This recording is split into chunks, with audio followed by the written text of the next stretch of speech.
Assalamualaikum warahmatullahi wabarakatuh. Apa kabar anak-anakku semua?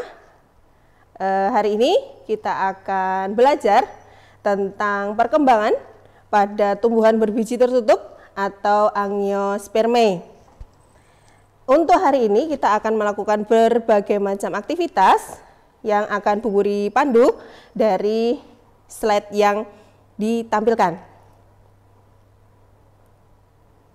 Yang pertama, anak-anakku sebelum materi ini sudah pernah mempelajari tentang sistem perkembangbiakan pada manusia. Pernahkah anak-anakku berpikir bagaimana tumbuhan dan hewan berkembang biak? Apakah sama dengan manusia? Atau tumbuhan tertentu mempunyai cara khusus untuk berkembang biak?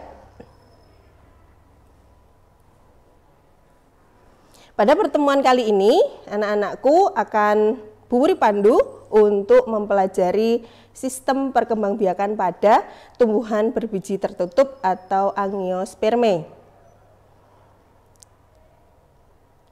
Baik, anakku akan mempelajari perkembangbiakan tumbuhan secara vegetatif terlebih dahulu, baru nanti kita akan melanjutkan ke perkembangbiakan secara generatif.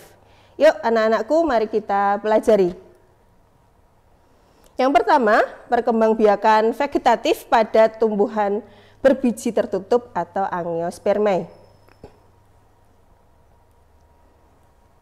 Tumbuhan dapat berkembang biak dengan cara vegetatif dan generatif.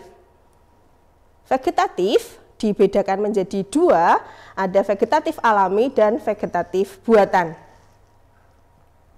Pembahasan kali ini kita akan masuk dulu ke perkembangbiakan secara vegetatif. Sambil anak-anak membuka buku paket IPA semester 1 pada halaman 53 sampai nanti halaman 61. Kemudian untuk membantu memahami materi ini, Bu Wuri tuliskan link pada video yang nanti juga bisa anak-anakku buka, ya, alamatnya sudah tertera. Kemudian anak-anakku bisa melakukan aktivitas berikut. Yang pertama, aktivitasnya adalah anak-anakku nanti akan melakukan pengamatan cara perkembangbiakan tumbuhan secara vegetatif alami. Kata kuncinya pada pengamatan kali ini adalah bahwa tumbuhan tingkat tinggi itu memiliki akar, batang, dan daun. Bagian tumbuhan akan ditumbuhi tunas, ada pada bagian batang, atau tumbuhan jenis tertentu terdapat tunas, dapat tumbuh pada bagian daun. Jadi anak-anakku bisa mengamati cara perkembangbiakan tumbuhan dengan mengamati di mana bagian tunas tersebut tumbuh. Selanjutnya, anak-anakku nanti bisa mengerjakan pada kolom tabel yang sudah Bu Wuri sediakan.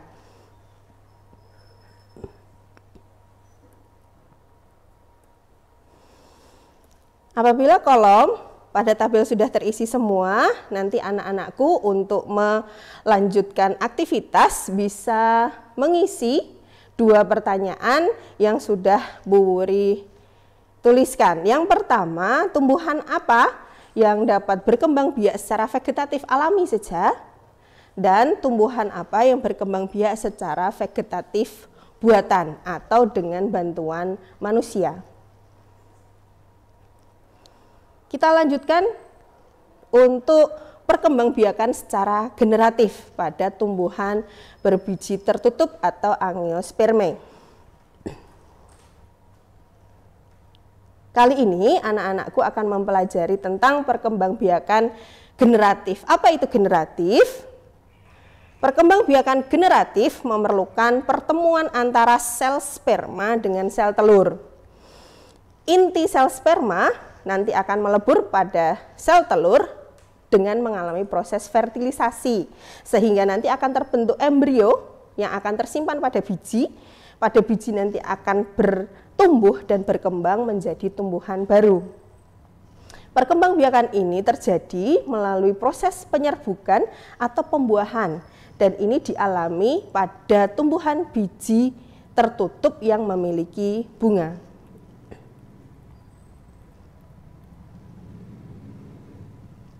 Tahukah anak-anakku bagian bunga yang menghasilkan sel kelamin?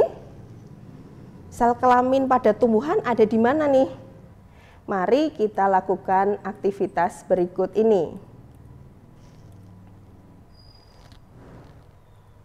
Anak-anakku nanti akan melanjutkan aktivitas untuk mengamati bagian bunga.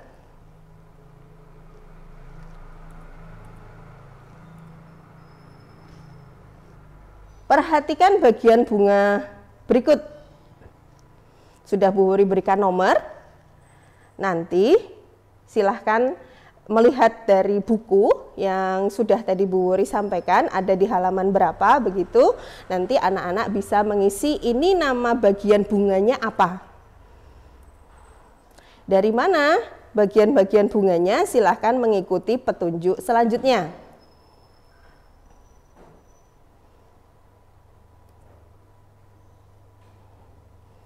Bu Wuri sudah memberikan nomor 1 sampai nomor 11 untuk pengisiannya. Bu Wuri berikan keterangan sedikit supaya nanti anak-anak lebih memudahkan untuk menuliskan bagian bunga apa saja ini yang menjadi bagian dari kelengkapan bunga.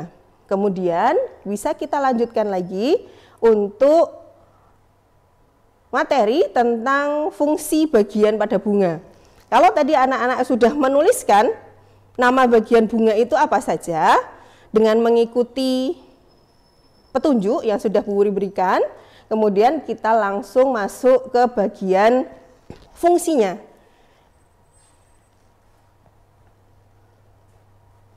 Untuk melengkapinya, misalnya di buku tidak terlalu lengkap, nanti anak-anak bisa mencari lewat internet seperti biasa, nggih, searching begitu fungsi dari bagian bunga yang misalnya di buku itu tidak ada.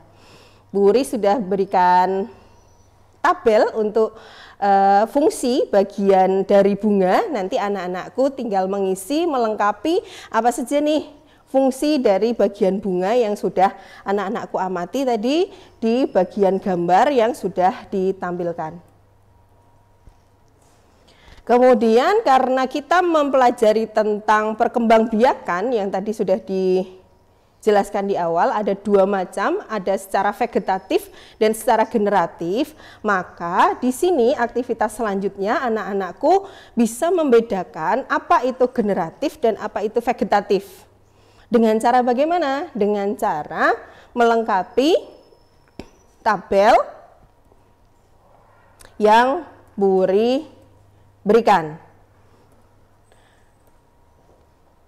Oke, ini untuk faktor pembedanya ada 3. Untuk yang pertama sudah Bu Wuri lengkapi, yaitu proses perkembangbiakan. Secara vegetatif itu tidak melalui proses penyerbukan atau pembuahan, tetapi untuk yang perkembangbiakan secara generatif pasti melalui dan wajib harus melalui proses penyerbukan atau pembuahan. Untuk jenis tumbuhannya, bagaimana vegetatif generatif, alat perkembangbiakannya apa, nanti anak-anakku melengkapi. Kita lanjutkan.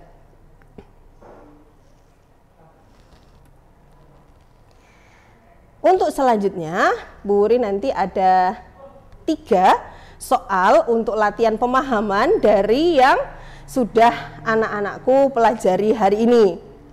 Latihan pemahamannya ada 3. Anak-anakku bisa membaca. Yang pertama, dari link video yang sudah Bu Wuri bagikan tadi di depan, sudah ada alamatnya, nanti anak-anakku bisa masuk, di situ ada gambar seperti ini. Kemudian Bu Wuri bertanya, perhatikan gambar berikut. Nama bagian tumbuhan jahe untuk berkembang biak yang ditunjuk oleh huruf X adalah apa namanya? Ya, nanti anak-anakku bisa menjawab. Selanjutnya, di video selanjutnya nanti ada gambar bawang merah seperti ini. Anak-anakku bisa memperhatikan bagian tumbuhan mana dari bawang merah ini yang digunakan untuk berkembang biak. Ada di nomor berapa? Nanti anak-anakku silahkan dijawab. Selanjutnya, untuk yang ketiga, Bu Wuri ambil gambar tumbuhan stroberi. Ya, stolon atau geragih di mana menjadi alat perkembangbiakan pada tumbuhan stroberi digunakan untuk berkembang biak itu bagian nomor berapa? Nanti anak-anakku bisa menjawab.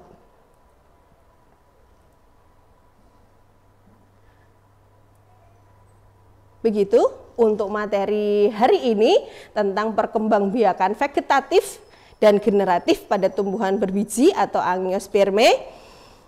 Terima kasih dan maaf untuk hari ini. Semoga bermanfaat. Assalamualaikum warahmatullahi wabarakatuh.